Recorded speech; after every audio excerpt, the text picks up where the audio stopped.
Okay, hey, it's Josh. This week when we recorded our episode, I was using a new setup and I completely had it set up incorrectly. And so we weren't able to use the recording, the clean recording of this episode. So we had to use our backup Skype recording. So it's not going to sound as good, but in the future it will sound better or as good as it has sounded in our previous episodes. So hang in there for this episode and we hope you like it. Thanks.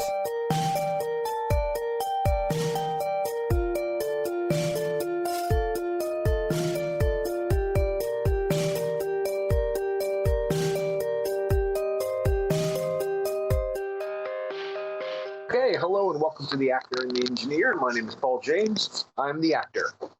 My name is Josh Knapp. I'm the broadcast engineer. This is the moment in my life that I wish I could sing or rap or at least sell a song because I would have rapped or sang the next Here We Go.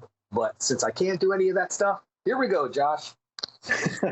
You just got to make sure that when you do that, whether you're good or not, you put your finger to your ear so that it sounds like so it looks like you're good. Like that's the key.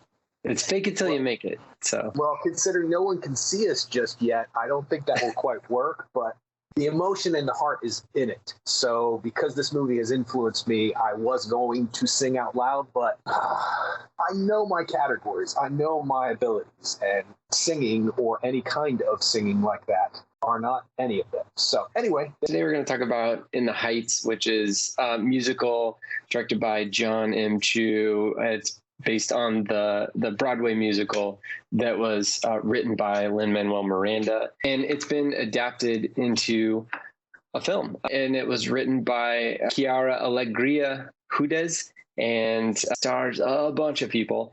And it's a musical focused on a neighborhood in New York City made up of a diverse group of people with a mainly Latinx heritage.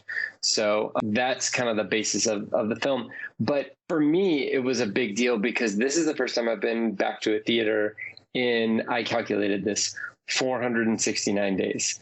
So that is a long time. It was like March 3rd when the last time I was in a theater watching The Invisible Man. So I was excited to be back in the theater. And it was great. Went back to Alamo Drafthouse. They do it right. So it was very well done. Everybody had to wear masks and all that stuff, even though hopefully most people are vaccinated and all that. But it was really cool. And I got to experience the movies again. And even for me, like it was kind of neat because Almo's changed kind of their intros into the films, like they, or at least this film, they usually have this kind of like feature presentation pre-roll that they do. And this time they lengthened it and showed you scenes of famous films with people inside the movies watching movies. And you get to experience all those again. It's like a highlight reel of people in the movies loving movies. So that was really cool. And then they also had another little thing from the producers, director, writer of the film, welcoming people back into theaters and thanking everyone for coming into the theater. So you instead just sat on your couch and watched. Yes, actually, no, in my bed. But I went back to the theater 2 weeks before you did and saw A Quiet Place 2. And John Krasinski welcomed us back and said, thank you for coming to the movie theater. And I went on my birthday, and it's a tradition for me to see a movie on my birthday. And of course, I didn't do that last year. So it was a good experience. It's actually a great experience. I can't really complain. There was only 5 people in it, and I've already told you a bit of it. And there were 2 ladies who were at the box office who were debating where to sit as I was walking by. And I overheard the person in the box office go, oh, well, there's only 1 seat taken. It's all the way up in the corner. And they were like, okay, keep us far away from that person. I was like, yes, these are my COVID friends right here. I like these people. And I went and got something to drink and some popcorn because I had to. And I went in and they were already in the middle and they're eyeing me and I'm eyeing them. And we're both wearing masks and we're crossing. And I said, don't worry, I'm a COVID friend. I said, I overheard you. I'm the one who's up in the corner. And they were like, thanks for still wearing a mask. I said, no problem. And it was just this really kind of communal moment. And we had a great time. It was a great movie to see for the first time. I wish I had seen In the Heights in the theater. That said, I don't think I missed anything by seeing it on my couch, on HBO Max, on my iPad. I thoroughly enjoyed it. No, it was really good. Yeah. And we were trying to figure out, when was the last time we talked about a musical? And the only thing I could come up with was La La Land, which is not as traditional of a musical as this one is. But they both do have some similarities in that this musical does take advantage of the film format. And I haven't seen the Broadway version of this musical, but I can imagine that it's a lot more kind of hemmed in. It's centered around a single block in Washington Heights in New York City. And that's a good place to put a stage play or a stage musical, because you can kind of just center it around one geographic location. But I think that they really did a good job of utilizing the neighborhood and utilizing the outdoors and indoors in different settings, whether it was the pool that they went to for one of their numbers, or whether it was just out in the middle of the block itself. Or there's a great, it's not necessarily a spoiler, but there's a great dance scene on the side of a building and it's really, really cool. And then they also utilize the surreal capabilities that film has by having things that would never happen in real life. And obviously, since people are just breaking out in song in the middle of a bodega, that's okay to have huge sheets of cloth coming off of roofs and all kinds of things like that, where you're just kind of like, okay, well, this isn't real, but it works. In the same way that Ryan Gosling and Emma Stone float up into the sky and in the planetarium. So yeah, I liked that they went there with a lot of that, but then at the same time, they had some great dance scenes that were not ethereal in any way. So what were your initial impressions? Well, I kind of fell in love with it. It's a perfect beginning of the summer movie. It's lighthearted, but it's got a lot of grit to it. It has a nice meaning to it. And I think people need to see it either in the theaters or on their couch. That said, I don't know how much are spoilers, so let's just say up front that from this point on, we're going to talk about specifics. That way we can talk about things and not have to worry about me opening my mouth and spoiling something. Go see In the Heights. It's worth it. I wasn't expecting it to be as thought-provoking as it turned out to be. And I do have to say from the very beginning, my first impression is any movie where people dance on the side of a tenement building in New York, I'm in. And then that whole sequence is mind-blowing, because that takes you to places that you don't even know you want to go. But then once they go there, you're like, yes, that's exactly what I was hoping would happen, even though you don't really have anything. That said, I don't really have anything bad to say about it. The choreography is amazing. The performances are amazing. The songs are catchy just enough. There's just enough in them that you sing them just a little bit as you're leaving, but they're not obsessive and they don't get stuck per se. I just don't have anything bad to say about it. A lot of people who saw In the Heights, well, not a lot of people, a person that I know, let me break that down, who saw In the Heights on Broadway was not as blown away by Hamilton, because he thought that was not groundbreaking, that In the Heights was groundbreaking, and it led to Hamilton. I saw it in reverse, so I can't really speak on how I would feel about it in reverse. That said, I think Hamilton was a harder subject to adapt into this style than maybe something like In the Heights. And I think In the Heights is only accented with some rap, some hip hop. It's that sing-speak thing that people do, but it's in a hip hop rap version. And it's just peppered in there. It's not the biggest part of it. Hamilton, I would say, was, if not more, at least half is a rap sing-song type of thing. So I was expecting some more of that, and I'm glad that's not there, because it wouldn't have made as much sense. For whatever reason, it made sense in Hamilton. This was nice to see the opening number in the Heights. It has that sing-song rap thing in the very beginning of it. It's done so well when the camera comes up close and he says, "Good morning." I love that, because he's bringing you in. John Chu, that is. He's bringing you into the actual spirit of the musical. That said, I do want to say, side note, I have debated over a couple of decades now whether or not movie musicals work on screen. And it dawned on me this time. Maybe not because of this movie, but because of movie musicals and my love for movie musicals. When people say, oh, well, people just don't break out in song, it's not realistic. You're watching a movie. Nothing is realistic. We don't have aliens that fight predators. We don't. I don't care how realistic a movie is, how grounded a movie is, it is still not reality. It is a heightened sense of reality. So why people can't transcend from that to a comedy, to Shakespeare, to musicals, I can never figure out. Like, it's never bothered me.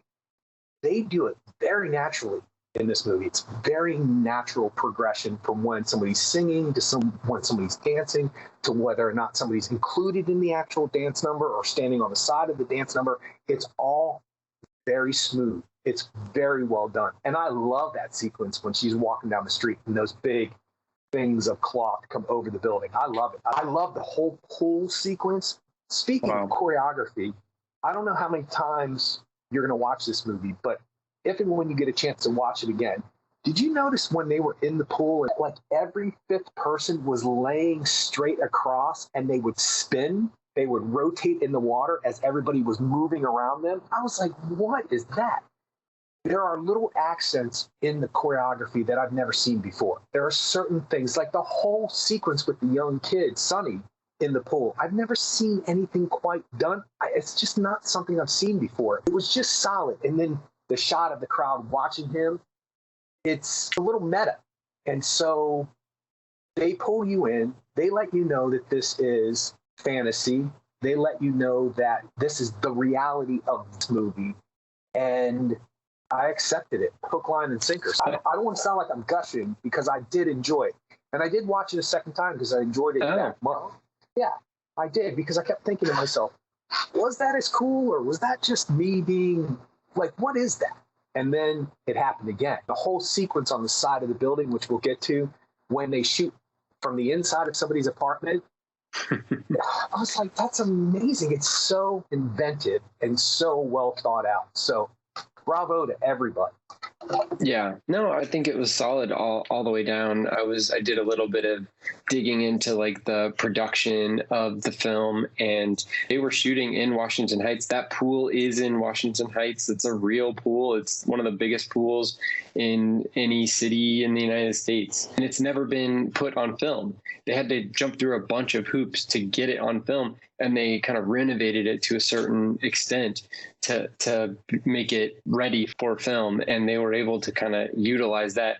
And from what it sounds like John Chu and Lin-Manuel Miranda and everybody else involved, the writer Chiara Alegria Hudes, they all got together and were like, these are the things that we need. And once they saw the pool, they were like, this is a thing that we need, to the point where I was reading an article, I think it was a Variety article, where they were talking about how they couldn't even put a crane. They couldn't do drones because they don't know, New York City doesn't allow drones to fly commercially, or drones at all, I guess, in New York City. And then they couldn't do a crane. They couldn't put a traditional crane in there because the pool itself was built on an old reservoir.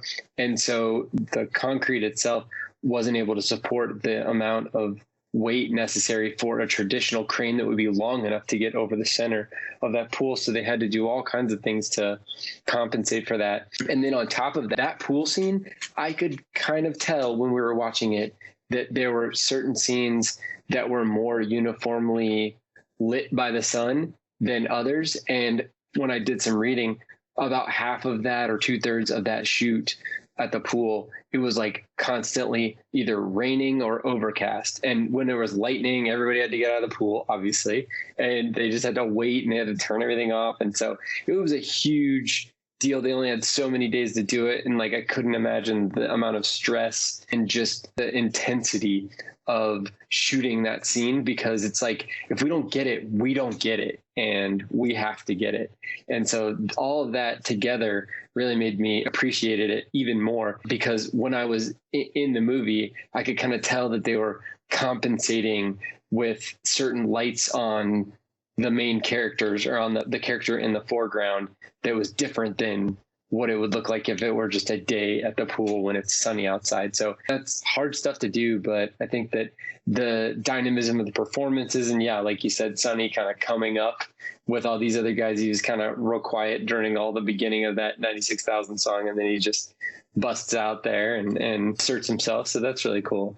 We could talk about the cast. The Usnavi, who's the bodega owner who wants to go back to the Dominican Republic. He wants to recover his father's hotel bar on the coast of the Dominican Republic. That's played by Anthony Ramos, who we've both seen in a lot of stuff, actually. I've seen him in a lot of stuff, but we just saw him in Hamilton last summer.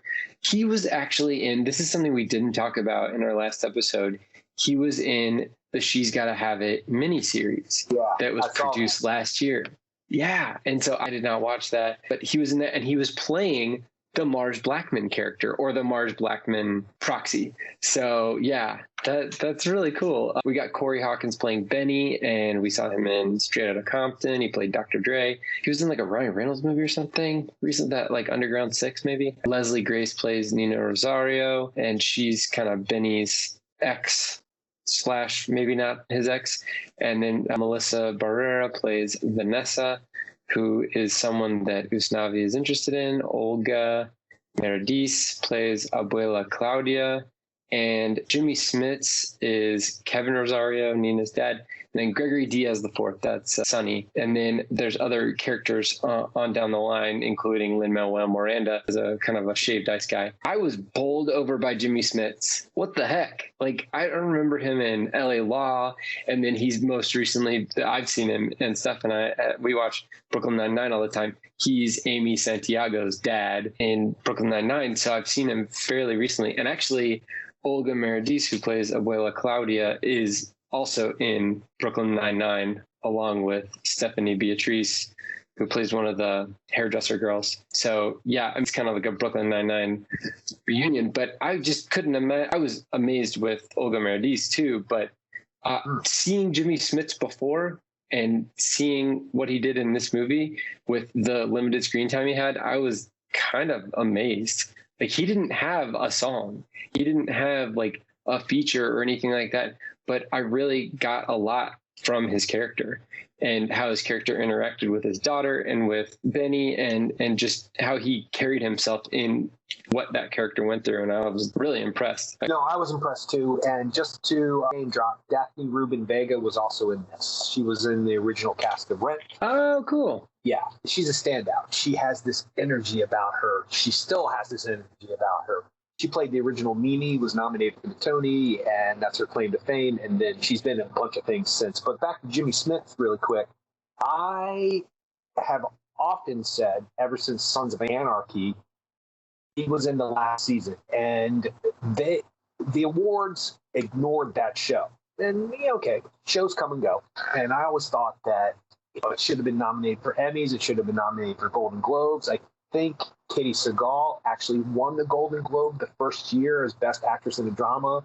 I think that the awards were, they just ignore certain shows. Maybe they don't get it. Maybe they don't think it's qualified. I don't know. But I was really surprised that Jimmy Smits didn't have I guess it's Best Guest Featured Actor. I can't remember how they qualify it for Emmys. But anyway, he should have been nominated for an Emmy for Sons of Anarchy. You know what it is about him? He delivers cliche stuff in a non-cliche way. That scene when he's at the restaurant with her and he says to her, "You're not the parent." The way that line reading is different than anybody else would have done. And he delivers it in this way where he's still nurturing and kind and sweet to his daughter, but pretty much puts his foot down, but he does it in such a nurturing way. And almost, he's not embarrassed, but he's a little taken back by having to have this conversation. You don't tell me about money. I'm the parent, is basically what he says. So he is a standout in a movie filled with talent. So I'm glad that you brought him up, because he is something else in this. And you're right, he doesn't have a song. And apparently he has a wife in the play, and they cut her part out. And she also has a song. So I don't know if he had a song with her. I don't know how that all worked. But it was nice to see him just do his thing in the background. Because when they're doing the say goodbye scene when the beauty shop people are moving and there's nobody on the streets.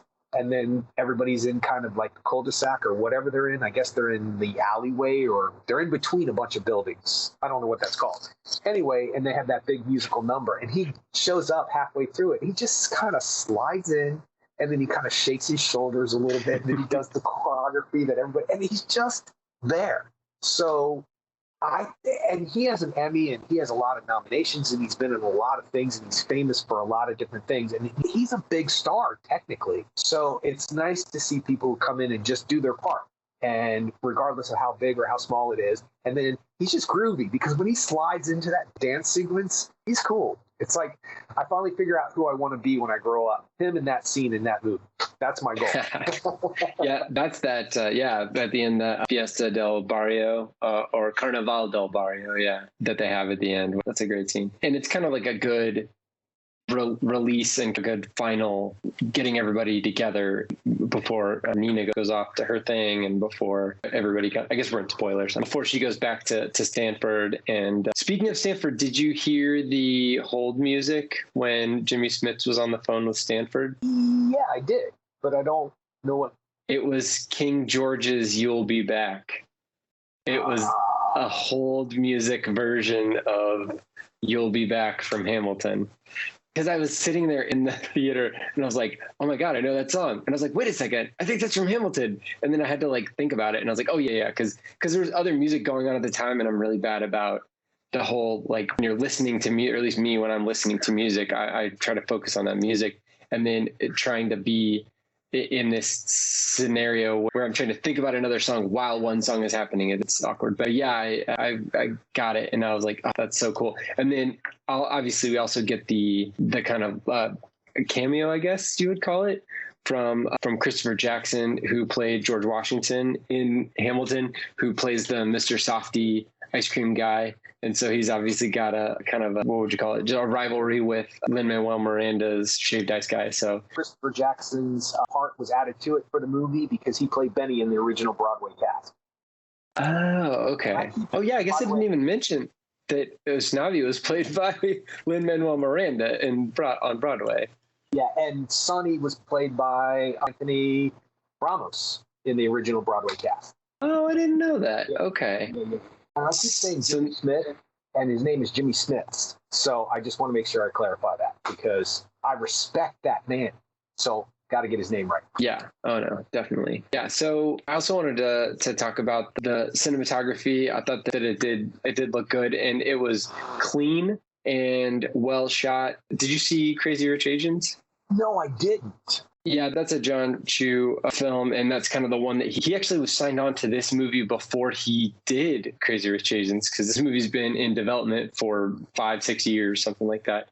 So yeah, I think that he got a good team, and he used a cinematographer, Alice Brooks, she's shot some TV shows and a couple of films, but then she's done shooting Tick, Tick, Boom, which is Lin-Manuel Miranda's new film starring Andrew Garfield.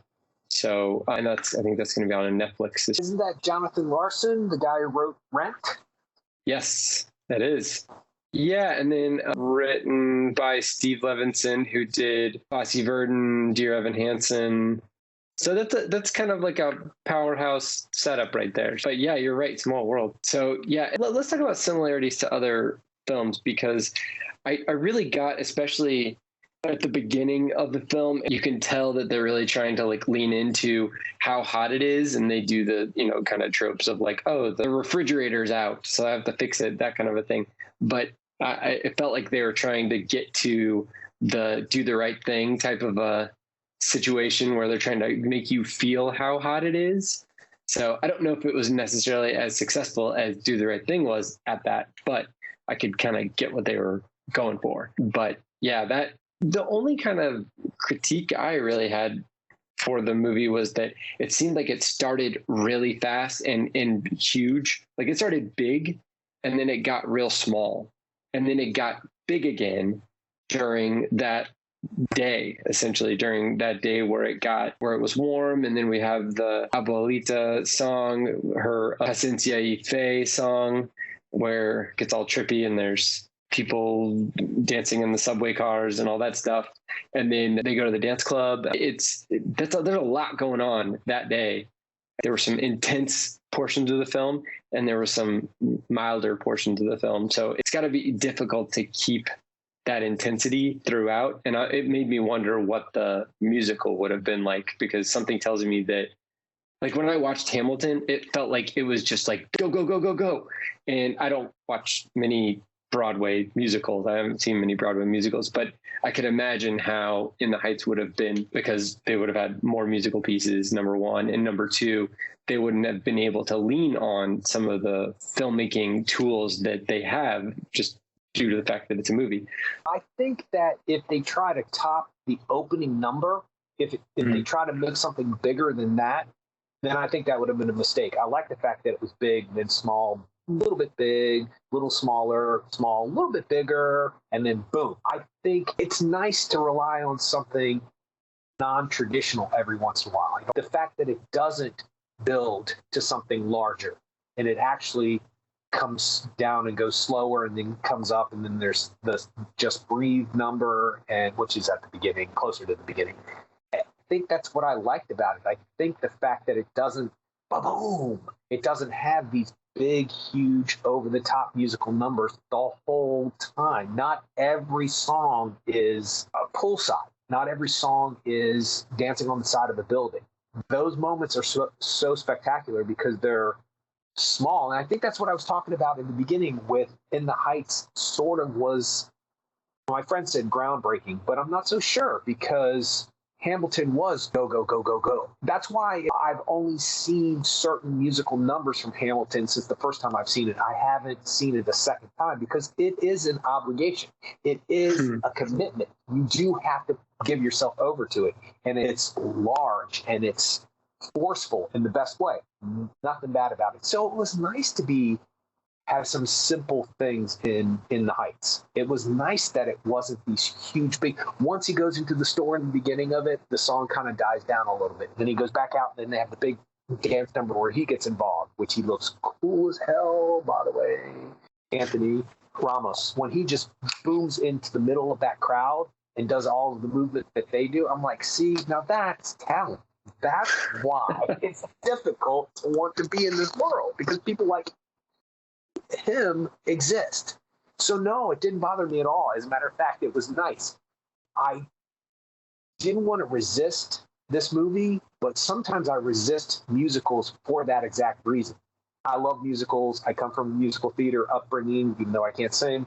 I've been in a couple of them. Don't ask me about it. It's like that, yeah, lip syncing type of thing. Anyway, but don't tell anybody I did that, because that's not supposed to happen. But when I realized the pace of this movie was going to be as relaxed as it was over the top, I was good with that. It was nice. There's a lot of human interactions. There's a lot of moments where it's not this razzle-dazzle thing. It's just real. It's human. So I liked it. Well, that's good. So let's talk about the Abuela Claudia. So she, that character is played by Olga Merediz, who actually played that role in the Broadway production. So what did you think about her performance? I mean, is there anything of note? She's brilliant, beautiful, showstopper. She was nominated for the Tony for that. I would say small featured actress. That I know that's what they call it. She's in the beginning of the movie, and then she's not. And I thought to myself, what a showstopper. Like live, that would have been powerful. And I loved the way that they didn't try to change the fact that she was elderly. So when she walked like a person of her age, and they didn't try to all of a sudden like magically make her dance because now she's in a musical number. She still walked the same way when you first see her when Nina comes back. And so when you see her across the street, when you see, I call her the grandmother of the block. I don't know what else to call her. That's what she strikes me as. And coming from a family, I have seen those types of traditions in the city. There is one person who is just the grandmother who has that advice and always has the cookies and this the place to go when your mom makes you mad because she won't let you go into the pool after you eat lunch, and then she tells you that your stomach's going to get cramped. She's that person. And during her musical number, which is beautiful, by the way. That's a beautiful song. She's a beautiful voice. I like the fact that they didn't underplay. It gets larger and larger. And when she walks through that tunnel and the tunnel changes into all those like kaleidoscopes of color and like stained glass windows or whatever it is, it's beautiful. It's absolutely stunning. So she's amazing. So yeah, there's a reason why she has a Tony nomination. And I'm glad that they used her again, because I don't know if anybody could have sang that song. I'm sure there's probably a ton of people can sing that song as well. But for me, it was the emotional connection to the movie. There was a lot of emotional connection for me to the movie, but she brings you in and makes you feel like you're part of the block. She just does. And it's an important character because as an audience member who doesn't live this east or west or north or south of 96th Street and doesn't live in New York, you have to have some way in. And everybody has that aunt or grandmother or elderly person down the block who just helped you out. And if they don't, then they should, because it's a wonderful thing. So as for the 96,000, I love that song, by the way. I love how they spray painted it onto the towels and they read the lottery. Yeah. Well, that was great. They talk about that. They talk about how 96,000 after taxes won't do much, but what it does is it changes somebody's life. And it's going to change somebody's life. Do you know how it's going to change somebody's life at that moment? No, you don't. But it's very well written into the script, because the movie for me is about knowing who you are and why you are who you are, where you're at, not where you think you should be. And so 96,000 after taxes is not going to change a person's where they're at. It's just going to enhance who they are, where they're at. So I think it's a really clever thing not to make it 96 million or whatever it might have fit into the song. I thought that was clever. And then apparently, this is all coming from my buddy Tom, by the way. He saw the original Broadway cast with Lin-Manuel Miranda and without him. He came back and did a 2-week run at the end of In the Heights, and they got the original cast back. So my buddy Tom saw it then. He was saying that gets that little reveal at the end of the film is revealed earlier on. But it was well done. Like, I thought that was really like a nice little twist, a nice little surprise, because when he goes and he opens what we're talking about and he sees what we're talking about, I wasn't expecting it. And I wasn't expecting him to do what he does with the money. And so I thought, oh, okay, all of his dreams are going to come true. Now he's set. He's set with what he's going to do. He's leaving. He's going to start this bar. He's going to relive his best days of his life. But that's not what happens. So I like it. Yeah, I mean, it's really, I mean, all these characters, all the four main characters are all at a crossroads. Any not as much as the others, but they are all pretty much at a crossroads. And so they're having to determine what their next steps are going to be. And you're right, they have to reckon with what they think that they want versus what they may actually want. And so it is interesting to see how each of them goes through that thought process and where they're at in their lives. Because it's like, yes, they're all definitely adults, but they don't have as much life under their belt as someone like Abuela does. So there's a kind of a different framing for each of those characters. And so you could kind of see it coming. The only thing that kind of kept me wondering was the framing device that they used throughout the film, which was Usnavi talking to a group of kids in his bar in the Dominican Republic. And he was definitely on a beach, because I was like, interesting. Because when we look at it, you can kind of maybe fake it to a certain extent, but he was on a beach. So that was another heightening of reality or sweetening of reality in the film to kind of throw us off as film goers, but which I'm fine with. But at the same time, that was the only thing that kind of held me back as a moviegoer, as far as like, is he actually going to go to Dominican Republic? It was an interesting relationship between Usnavi and Vanessa. It was kind of the, I don't know, anti-West Side Story, where West Side Story, it's like immediately they see each other and are just like, oh my God, I love you, I want to be with you forever. And it's like the Vanessa Usnavi interactions they're kind of like two magnets repelling each other, but they can't stop being close to each other. And it's just him being awkward, which I can totally understand. Like, I mean, I get it, and he thinks he's like being all slick and cool, but he's just being a dork, which is also totally fine. I'm living proof that you can get an amazing wife by being a dork, so it's not impossible. I was kind of impressed at his ability to play pretty dorky. But when he's doing that thing when he presses his nose up against the door and she's trying to get the drink and Sonny's like, gee Louise. He's kind of charming. He's dorky, but he's charming. And she sees it. You can see she sees it. He's a very attractive man. She's a very attractive woman. They are the ingenues of the movie, no doubt about it. They are fit to be leads in a play or in a movie. They look like movie stars. Very good-looking people. So, I don't know. I thought, yeah, sure, he's dorky, but he's charming. And he's not dorky because he is dorky. He's just doesn't know how to handle himself when she walks in the door. It's hilarious. It's really well done. And I think without that quality, couldn't relate to him, meaning anybody who sees the movie, because everybody's been in that situation where they get totally nervous around somebody that they're crushing on and they don't know how to act, but they think the other person's acting cool and they think the other person doesn't know anything about it, but the other person does. And it's a human experience. And I think what makes that scene really work is Sonny.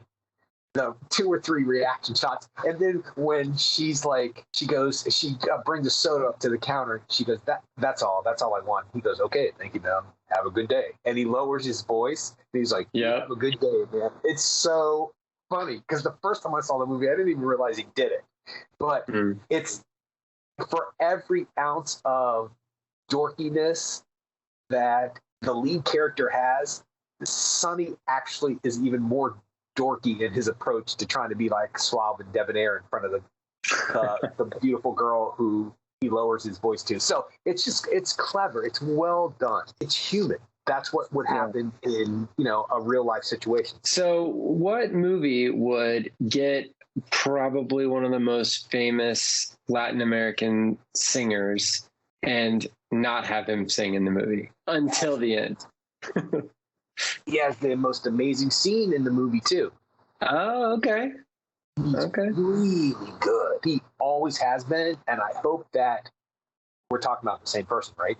Mark Anthony. Okay, that's what I thought. Yeah, he can act, and anybody who doubts it needs to see this movie because that scene is impressive. He is a standout in such a small moment. Yeah. It didn't dawn on me until the second time I was watching. I was like, does he sing a song? Has he got the title song? Does he sing the song at the end of the movie? What does he sing the special song written just for the movie to qualify for the Oscar? What is Mark Anthony singing? Clever. He is actually on the final song in the movie, like the credits song. He's like featured on it, but still, it is kind of a ballsy move to be like, oh yeah, we're gonna get Mark Anthony. Yeah, he's gonna be in the movie, and it's a musical, but he's not gonna sing. So yeah, I thought that was kind of cool. And then we haven't talked about the Nomediga scene, which is the hair salon scene, where that's another one of those where like once the wig heads started bobbing and stuff, I was like, okay, no, I like it. I get it. And that's where, if it was me, I wouldn't have thought of that. And secondly, when you see it, you're either completely on board or you're completely gone. But I think that at the point, like we said, at the point that people are just kind of like bursting into song and dancing around and spinning people in their chairs and all that stuff, these weird autonomous heads that are bobbing, it should be okay for you. It wasn't necessarily over the top. It was just exuberant. Yeah, but I think it's clever because it could have been, and in any other movie musical with something like that in it, those wigs would have ended up on people's heads. Those wigs would have ended up outside. Those head forms would have ended up singing. They would have ended up dancing. It would have been much more than just a little, because the very first time they move, you notice it, but not really. And then you're like, did those just move? And of course, I'm watching the second time. So the first time they move, you can kind of see some of the hair still moving after they move. I was like, okay. But then, of course, they're incorporated into the song, but they don't become the gag. The song is the thing, and her performance is the thing in that number. So any other musical, it would have been this big number. And I think it was smart to just subtly do it. It was clever. It was really unique. I liked it. I'm going to say that a lot, by the way. Yeah, I liked it too. And I thought that was a good, because you kind of need you get the bodega scene, which is like, that's where everybody kind of comes in. That's essentially the intro scene where you kind of see like somebody coming in, cafe con leche, I need the paper, I need this, I need that. And we understand that that's one of the hubs of the neighborhood. And then you also understand that the salon is the other hub of the neighborhood. And I guess in certain ways is the only way you're going to get to know what's going on in the neighborhood is by getting your hair done and doing the whole thing. And that allows them to all kind of figure out what's happening. But yeah, so did you want to talk about Sonny and his situation being undocumented and how that was kind of incorporated into the film? Because I don't think that was in the musical. I'm not sure about his status, but I know the DACA stuff was not in the original play. Okay. When they were talking about when Nina comes back and he goes, hey, we got a protest going on, and then mentions the DACA students, that was not in the original play. So I don't think it's important to that society. It's important to that culture. It's important. It's an issue that is huge. And so I don't have a problem with that. I think if you left it out, it might not be a full representation of what the story's about. So yeah, I think that it's one thing to celebrate the heritage of different Latin American countries and people who've come to the United States from other Latin American countries, people who are first generation, second generation, and how they've been able to be a part of America and how they can still represent their heritage. But then at the same time, you can't necessarily just wipe over other issues that might be going on in that same community, because I'm sure that people in that community deal with that all the time in different levels of severity, I guess. So yeah, I didn't have an issue with that either. And it wasn't heavy handed, but at the same time, it kind of showed certain things that have to be really frustrating, because you've got that lawyer. Did you notice the lawyer's office, the lawyer of the neighborhood? The lawyer's office was actually half of his living room, and he put up glass to be the barrier between the office portion of the living room and then the rest of the living room. So I thought that was another kind of telling sign that like he's having to make things work. He doesn't have the ability to buy a bunch of office space. He's trying to help the community, and he's not going to be going downtown or whatever and trying to practice law in any place that's going to be super expensive, number one, and number two is not going to be a place where the people in his community are going to be able to have access to him. So I thought that was an interesting production design choice that tells you a lot just from a single shot. The other thing that really kind of drove the point home was that he was reading some court documents and he was leaning out into the window. He was actually kind of like looking into the window because the lighting in that room is not very good. And he doesn't have an overhead light because, once again, it's half of a living room. So yeah, those little choices, those little character choices and the set design choices, they make a character who has probably 10 lines in the film. It imbues him with a certain amount of authenticity, I think. So I thought those are really cool, small choices that I noticed them, and I'm sure they're noticeable by other people, and they go a long way. Well, the last thing I'll say about the DACA thing is that it's well presented, because you're in, you're out. The issue is presented, and for everybody who is dealing with that issue, they now have been heard by a major motion picture, that their voice was heard, even if it was just for 2 or 3 lines. That's why I think things like that are important. And anybody who's against those issues or doesn't understand those issues or might be offended by those issues or might make it, oh, it's an issue movie. It's not. And just to pepper it in there lets a person know I'm being represented. So I don't think it represented anything offensive to anybody who is against that issue. So I like that. I like that. That's part of that world. Let's put it in there. Let's get in. Let's get out. I don't think he washed over it. I think it's there, and I think it's an important thing. And it also talks about, you find out about Nina and how she used to do stuff like that, how they used to have protests and stuff like that as a character-driven thing. So I thought it was good. Yeah. All right, let's talk about the dance scene on the side of the building, because I thought it was pretty awesome. Did you figure out how they did it? Is that even something you thought about, how they did it? Not initially, no. But once I was interesting. not during it, no. I'll tell you what I thought about. And I said it at the beginning of the podcast. You don't even know you want something to happen until it happens. When she reaches down and grabs a handful of the air conditioner that's dripping, the water that's dripping, when she reaches down, I was like, yes! Like, I didn't even know I wanted to see that. But when she did it, I was like, that makes perfect sense. And it's a notch above something I've seen before, where you've seen people dancing on the buildings and stuff like that.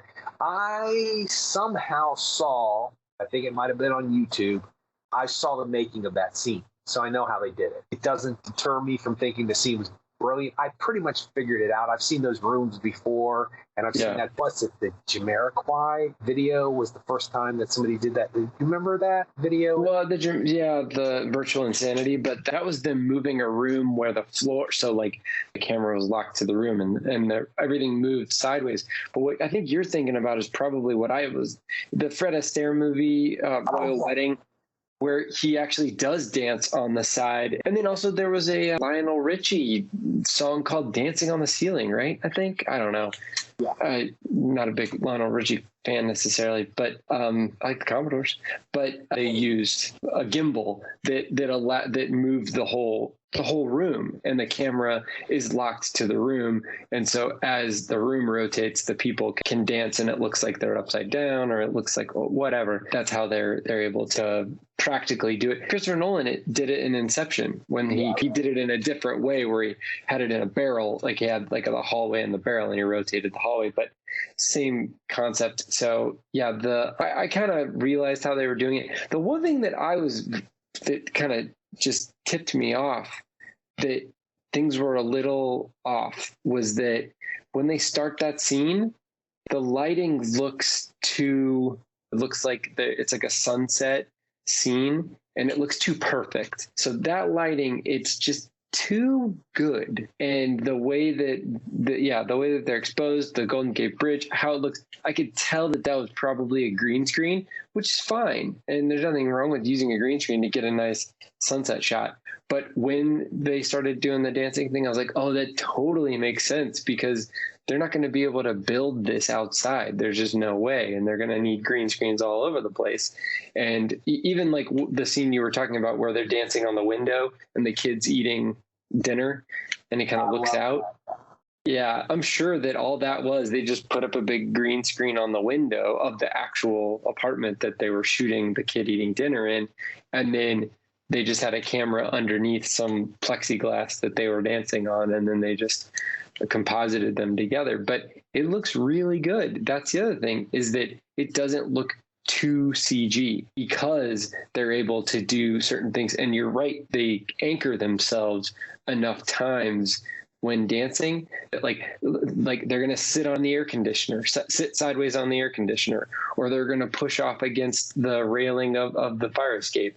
And then the thing that drives it home is right at the end, when she kind of like leans back onto the wall and then he lays down onto the wall, and then they slide together. And that is just like, you can't fake that. Like, you can't CGI that. Like, it's never going to look good. So that's the only way to do it, is practically. And that's exactly what they did. And it totally works. And those types of things, whether it's transitioning to dancing on the wall or transitioning away from dancing on the wall, those are the things that make all the dancing on the wall and any CG that's associated with that okay, because they're anchored in reality. Did you just say Golden Gate Bridge? Oh, I hope not. It's the George Washington Bridge. Yeah, it's the George Washington. Yeah. No. What? I was like, did they dance to San Francisco? Or wait. She does go to Stanford, which is Palo Alto, very close. Yeah, there you go. So maybe it's in your brain somewhere. I saved it. Yeah, there's nothing about that scene that doesn't work. The whole idea when he puts his foot up on the wall, and I was like, are they going to go side of the wall? It's like, okay. And then they do, and they top it. They keep topping it. You see the scene through the glass, and the kid's reaction is priceless. And then she reaches down and grabs the air conditioning, dripping. They keep topping it, and you're like, oh, this can't get any better. And then they slide off it. You're like, oh. Man, Yep. see, this is why when people don't like musicals, and in particular movie musicals, I feel like they're missing out, because if you just give yourself over to the illusion, it's fulfilling in a way that's not like any other movie going experience. A musical just brings you to certain places. The emotional level is different. How quick you become emotionally connected to people is different.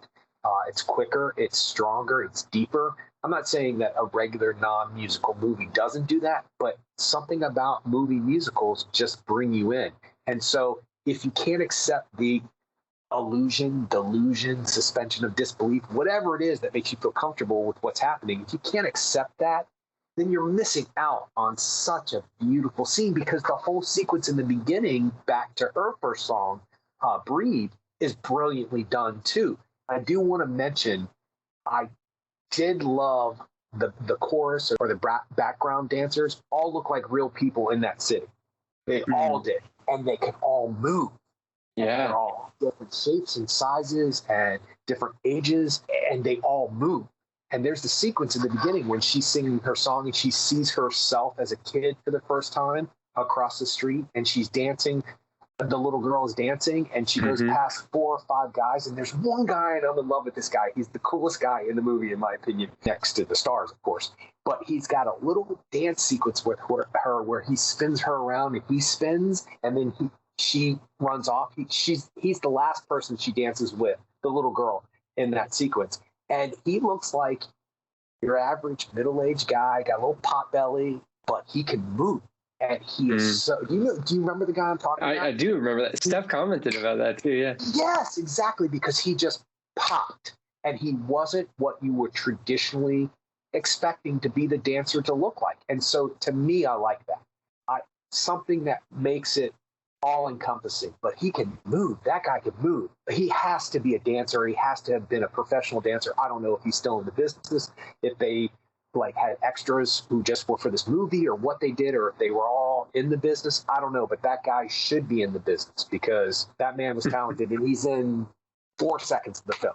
Yeah, no, that's cool. Yeah, you never know. Maybe he showed back up in the club scene later on or something, but because there's some amazing dancers in that club scene too. What was really interesting was, okay, it's a bunch of different people that you're not used to just breaking out into song and dancing. Love that. But did you notice how they had to be in sync with each other? And there's obvious choreographed moves. Each person on their own level kind of did it just the way they would do it. So if you were supposed to swing your arm right and then left, just something about how individually everybody did their own movements. But of course, it had to work together. But if you watch it again, there is a flair and almost character-driven moments in those dancers. And that's hard to pull off, because you got a big group of people doing the same exact thing over and over again. But yet people stood out because they had just a little bit of individual flair. And maybe that was just my imagination, or maybe that's me not used to a bunch of different people who don't look like dancers doing dancing stuff, and maybe that's what added to it. But man, there were some people, just the way they put down their legs or they moved their knee, just was just the way they would do it, and they left it in. I like that. No, that's cool. That's cool. So before the movie started, we had, of course, a bunch of trailers, which is great. I love it. I totally missed that. And so I got to see, like 10 trailers. But one of them was West Side Story, which does have a good trailer. But it was interesting watching that trailer and then watching this movie. So what do you think that it's going to be like watching Steven Spielberg's version of West Side Story after watching a movie like this? Like, are they going to be close enough to where there's going to have to be certain comparisons, or is it just going to be a totally different thing?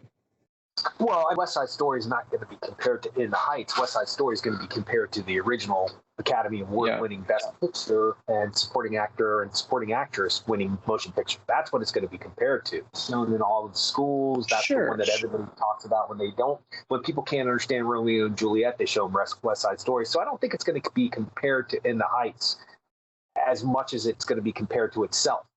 But like, for example, West Side Story, is it going to be like there was a time capsule and then we just like froze it for 60 years and now we're like thawing it and we're putting some polish on it? Or because you compare it to something like In the Heights where it's a different scenario and it's more current. And so are younger moviegoers and are people going to be interested in looking back at as a period piece? Or I don't know. I guess I'm just trying to figure out, like, West Side Story was really well done. How do you think people are going to react as moviegoers to West Side Story? Is it going to be huge? I have no idea, I'll be honest with you. I will say this, I know. In the Heights could be presented in 1920, or it could be presented in 2049. There's no reason why it can't be. There's always going to be a block. There's always going to be a grocer. There's always going to be a young person who wants more than just their neighborhood. There's always going to be another country that somebody comes from that they want to go back to. They've idolized that country or that memory and father-son things. It's almost timeless. In the Heights is timeless. West Side Story is a very specific time frame, and I think it's the 50s more than anything. But that said, the irony is that Romeo and Juliet has been set in many different time frames. I'm not so sure. I was surprised that Spielberg took it on, and I'm glad that he did. And I've said this before. I said it about 2049, Blade Runner, where I was like, what's the necessity of that movie? We've seen the story. Why do we need another story to add to it? Boy, was I wrong. Being on my top 10, it ended up being one of the best movies of the year, in my opinion.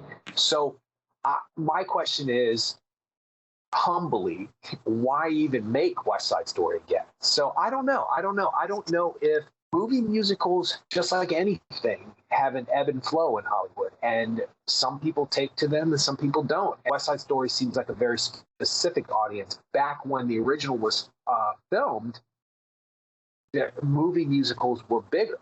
And actually, it's at the very end of the heyday of movie musicals, in my opinion. I don't know how much people are willing to get over their concepts about movie musicals. Musicals and Broadway shows, don't they have revivals? Like, isn't that a thing where okay, so wouldn't this be considered a revival? Like, it just in film, the film version of a revival? Now, I know that's probably not done very much. Like, nobody's going out to make Jaws again. You could look at it like something was wrong with West Side Story. Therefore, Steven Spielberg's going to make it over. Or you could look at it like West Side Story was one of Steven Spielberg's favorite movies of all time, and he wants to put his spin on it. But either way, he's repackaging something, and he's probably not going to deviate from the original material. Whereas it seems like In the Heights is kind of the opposite of that. Lin-Manuel Miranda, for the stage musical, was saying, I'm going to write a musical in the way that I want to write a musical. And obviously, post the Hamiltonization of America, it doesn't seem as novel as it probably was to your buddy when he saw it in 2008 or whatever. That's exactly this was kind of like potentially a sea change in Broadway musicals, and we're getting the film version of that after the sea change already happened. Well, it's called a remake in a movie. They're remaking a movie. It's not a revival. I don't know if the terminology makes a big bit of difference, but imagine like a remake of In the Heights in 40 years. You won't have to set it as a period piece. You just won't. You can set it in the time. What about it says period piece? Nothing. Now, that said, I don't know the lyrics well enough to say, are there references in it that would change because of the time frame? I don't know if they're making references to things. They had to change references, actually. There was one reference on 96,000 where he said, Donald Trump's going to be my caddy. But that was changed for a different reason. That was a political thing. That wasn't a change because of like somebody's not going to know that reference in 40 years, or somebody would have known that reference 30 years ago. Donald Trump is now a former president as opposed to being a reality TV show star, which he was when Lin-Manuel Miranda wrote that lyric. He's just a rich guy who likes to play golf who people know. And that's who he's trying to. So he picks Tiger Woods. So it totally makes sense. I mean, in a way, it's kind of not changed. Donald Trump is still a guy who happens to like playing golf. So it's not like that changed because he was the president. So I don't know. Maybe because In the Heights is new and fresh to me, I think it's always going to be fresh. West Side Story, when they were remaking it, I was like, wait, is it a period piece? Because how could it not be? And I've never seen it not be a period piece. It's always a period piece. I've seen it twice live on stage. One was a semi-good production and one was not a good production. And then, of course, I've seen the movie multiple times. I can't see it not as a period piece. I can't see the Jets doing their little song in 2021. It doesn't have the gang or the relevance of a gang back then versus now are two entirely different things. So I don't know. I hope that you go and see both projects because obviously it's Spielberg and it's West Side Story. But In the Heights is something I think could bring more people to movie musicals. I'm not so sure West Side Story will do that. Now, when you're 12 years old and you're forced to watch it in English class because you don't understand Romeo and Juliet, that kind of brings people to it. It opens people's eyes to something different. I'm not so sure the new Spielberg version is going to do that for people. In the Heights could potentially do that because there are people in the Heights that look like everyday normal people and good-looking versions of everyday normal people, some of them, really good-looking versions of everyday-looking people. But it just has this, everybody can relate to, am I in the place I'm supposed to be? And if I am not, here's my dream to go somewhere else. But really, is that what I'm supposed to be doing? Everybody goes through that. Every single person, unless you're born into some family where you're bred into some business and then that's what you end up doing. Then you wish you could be doing something else. So it's exactly the same thing. West Side Story, does everybody fall in love with a competing family's daughter? Does everybody have like a fight with a cousin, a relative who ends up getting killed because you're in the wrong place? And it's just, what is it to relate to? Other than being a human being and trying to be a good human being. I think In the Heights is relatable. So we'll see. I don't know. That's a very good, interesting question because they're going to be on the heels of each other. But what would happen if there's like 2 years between them? I think that people would be able to separate them maybe a little bit more. Although nowadays things go so fast, it's just like things are like here and gone so quickly, and there's so much content that maybe people will be like, wait, In the Heights was like 2 years ago. And it's like, oh no, it was 6 months ago. That's when it came out. So I'll say it like this, and I don't mean an insult to anybody, but it's going to sound like an insult. I can imagine a group of people going, we're going to go see what? A musical called In the Heights? Why are we seeing this movie? And then going and enjoying it and being like, oh, I'm kind of glad I saw that. It's not like what I was expecting. We're going to go see what? We're going to see what? A remake of what? West Side Story? Didn't we see that when we were in the 7th grade? I hated it when I was in the 7th grade. Spielberg made it. Who cares? Let's go see it. Why? Ugh. I can see them coming out of it being just as aggressive towards their opinion about movie musicals. I'm not saying that they will. I have no idea what people are going to say. It could be the Academy Award winning best film next year. Who knows? Wow. All right. Well, you can check us out on the web at actorandengineer.com. You can go to facebook.com/actorandengineer and find us there. You can tweet us at actorengineer, and you can find us on Facebook. Just search for Actor and Engineer Podcast, and we'll see you next time.